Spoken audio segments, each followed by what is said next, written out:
পর এবার তীব্র প্রতিক্রিয়া দেখা যাচ্ছে ডিএর দাবিতে আন্দোলনকারীদের মধ্যে। তারা কর্মবিরতির ডাক দিচ্ছেন। আবারও যে কর্মবিরতির ছবি উঠে এসেছিল কিছুদিন আগে, আবারও সেই কর্মবিরতির ডাক এবং মুখ্যমন্ত্রীর এই বক্তব্যের পর তীব্র হবে তাদের এই আন্দোলন। একই সঙ্গে মুখ্যমন্ত্রীকে চ্যালেঞ্জ ছুড়েছেন তারা, যে তালিকা মুখ্যমন্ত্রী গতকাল বলেছিলেন সেই তালিকা যদি দেখাতে না পারেন তাহলে ক্ষমা চাইতে হবে মুখ্যমন্ত্রীকে। এমনই তীব্র প্রতিক্রিয়া দিয়ে আন্দোলনকারীদের মঞ্চ থেকে উঠে আসছে। সেখানে যাবো, কিন্তু তার আগে মুখ্যমন্ত্রীর বক্তব্য আরো একবার শোনাই আপনাদের, তারপর যাচ্ছি রুমকির কাছে। আমাদের প্রতিনিধি ডিএর দাবিতে আন্দোলনকারীদের মঞ্চে রয়েছেন এই মুহূর্তে, শোনাবো মুখ্যমন্ত্রীর বক্তব্য।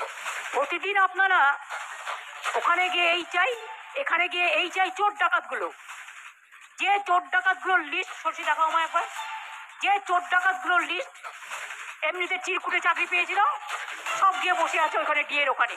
সেই চোর ডাকাতদের লিস্টে টুটিদারি করে করে নামগুলো নামের লিস্টগুলো দেখাও। তাদের কাছে আমায় জ্ঞান শুনতে হবে? জ্ঞানদাতারা, চোরেরা, ডাকাতরা, ডাকাত সর্দাররা আর বিজেপির গুন্ডারা। যেখানে আমাদের প্রতিনিধি রুমকি রয়েছেন, এই মুহূর্তে কর্মবিরতির ডাক আবার আন্দোলনকারীদের। যে কর্মবিরতির ছবি আমরা 10ই মার্চে দেখেছিলাম, যে ধর্মঘটের ছবি দেখেছিলাম, আবার সেই কর্মবিরতির ডাক, অর্থাৎ মুখ্যমন্ত্রীর বক্তব্যের পর তারা কি তাদের আন্দোলন আরো তীব্র করছেন? রুমকি, একদমই তাই মীনাক্ষী, এই বার্তাই দিচ্ছেন যারা আন্দোলনকারীরা রয়েছেন তারা, এবং আহ্বায়ক ভাস্কর ঘোষ তিনিও বলছেন আন্দোলন আরো তীব্র হবে, আরো ঝাঁঝালাবে। এই মুহূর্তে একবার স্লোগানটা দেখানোর চেষ্টা করবো এবং যারা সংগ্রামী যৌথ মঞ্চের আন্দোলনকারী রয়েছেন তারা কি বলছেন শোনানোর চেষ্টা করবো দর্শকদের।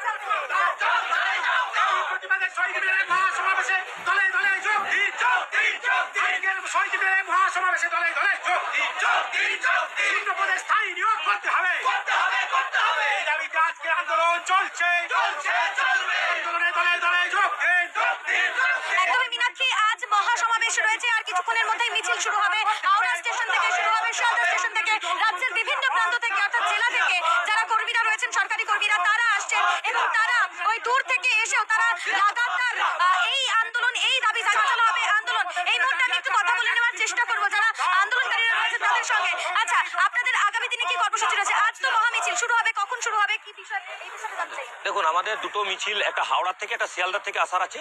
সেটা 12টার সময় মিছিলগুলো শুরু হবে। মিছিল আমরা 12টা থেকে এখানে কর্মসূচি শুরু করব। মিছিলগুলো যেমন আসবে, যেমনভাবে আসবে, এখান থেকে জমায়েত শুরু হবে। মূল যে আমাদের আলোচনা সভাটা, যে সমাবেশটা, সেটা মোটামুটি 1টা নাগাদ শুরু হয়ে যাবে। একদমই তাই, 1টা থেকে শুরু হবে মূল কর্মসূচি এবং রাজনৈতিক ব্যক্তিত্বরা অনেকেই আসবেন। অধীর রঞ্জন চৌধুরী, সুধান চক্রবর্তী থেকে শুরু করে শুভেন্দু অধিকারী তিনিও আসবেন। কি বার্তা দেন তারা, সেদিকেই আমাদের নজর থাকবে একেবারে। আমরা আরো একবার চলে যাব, এই যে এই লাগাতার আপনাদের আন্দোলন এবং সেই আন্দোলনের মুখ্যমন্ত্রী মমতা বন্দ্যোপাধ্যায় তিনি বলছেন ডিএ মঞ্চে যারা বসে রয়েছে তারা চোর ডাকাত এবং চিরকুটে চাকরি।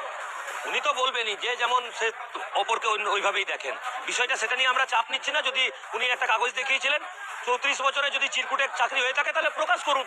আমরা সব সময় বলছি স্বচ্ছ নিয়োগ, যোগ্য মেধার ছেলে চাকরি পাক। যদি কেউ 2 নম্বরই করে চাকরি পেয়ে থাকে তার চাকরি বাতিল হোক, আমরা তার হয়ে লড়াই করব না। উনি কিন্তু অযোগ্যদের হয়ে চাকরি যাতে থাকে তাদের হয়ে লড়াই করছেন, আমরা সেই পথে যাব না। আর দ্বিতীয় বিষয় হচ্ছে, আগামী দিনে আরেকটি মঞ্চ রয়েছে কর্মচারীদের, সেই মঞ্চের সাথে আলোচনার ভিত্তিতে আমরা সারা রাজ্য জুড়ে কর্মবিরতির ডাক দেব। দিনটা নির্ধারণ হবে যৌথ নেতৃত্বের আলোচনার ভিত্তিতে। আরো একবার কর্মবিরতির ডাক এবং মুখ্যমন্ত্রী মমতা বন্দ্যোপাধ্যায় যা বলেছেন তারই প্রতিবাদে এই হ্যাঁ, আমরা তো, রাজ্য সরকার তো ঘুমিয়ে আছেন, তিনি তো আমাদের কোনো কথাই তিনি শুনছেন না। অতএব আমাদের আর দ্বিতীয় পন্থা কি, দ্বিতীয় যেতে হবে। যদি আমাদের কেন্দ্রে গিয়ে যদি কিছু হয় সেই প্রয়াস আমরা করব।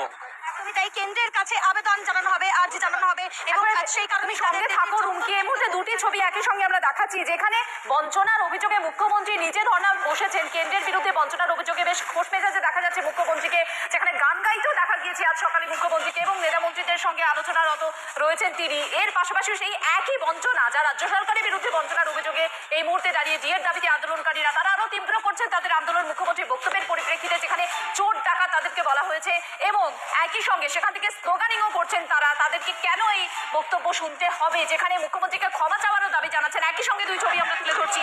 আর তার পাশাপাশি এই মুহূর্তে দাঁড়িয়ে মুখ্যমন্ত্রীর বক্তব্যের পরিপ্রেক্ষিতে বিজেপির সর্বভারতীয় সহসভাপতি দিলীপ ঘোষ ঠিক কি বললেন, মুখ্যমন্ত্রীর যে গতকাল যে বক্তব্য, যা ডিএর দাবিতে আন্দোলনকারীদের শোনাব।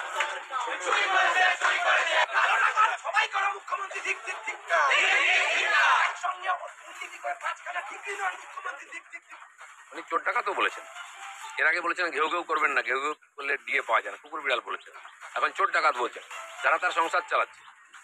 দুয়ারে সরকার বলুন, লক্ষ্মীর ভান্ডার থেকে আরম্ভ করে তার যত রাজনৈতিক প্রকল্প সবগুলো চালু করে জিতিয়ে এনেছে।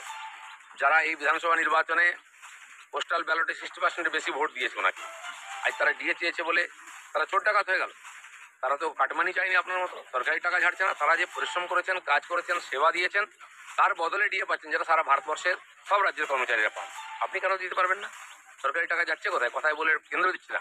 এই টাকা তো কেন্দ্র দেবে না, যা দেওয়ার কেন্দ্র দিয়ে দিয়েছে, বাকি আপনি রেভিনিউ থেকে দিন।